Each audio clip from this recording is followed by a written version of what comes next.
రాష్ట్రంలో 3 ఎమ్మెల్సీ స్థానాలకు జరుగుతున్న ఎన్నికల్లో ప్రధాన పక్షాల అభ్యర్థుల మధ్య పోటీ హోరాహోరీగా ఉంది.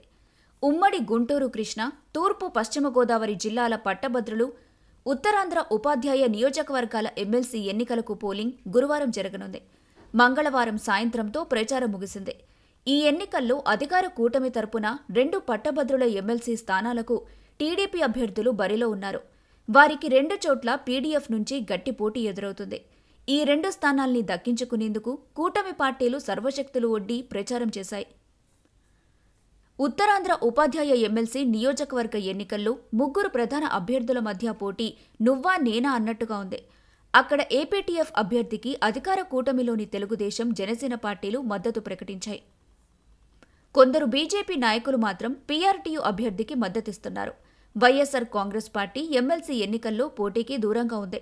ఉమ్మడి గుంటూరు కృష్ణా పట్టభద్రుల నియోజకవర్గం, ఉత్తరాంధ్ర ఉపాధ్యాయ నియోజకవర్గం నుంచి ప్రస్తుత ఎమ్మెల్సీలు కెఎస్ లక్ష్మణరావు, పాకలపాటి రఘువర్మ మరోసారి అదృష్టాన్ని పరీక్షించుకుంటున్నారు. ఉమ్మడి తూర్పు పశ్చిమ గోదావరి పట్టభద్రుల స్థానానికి అత్యధికంగా 35 మంది, కృష్ణా గుంటూరు స్థానానికి 25 మంది, ఉత్తరాంధ్ర ఉపాధ్యాయ స్థానానికి 10 మంది పోటీలో ఉన్నారు.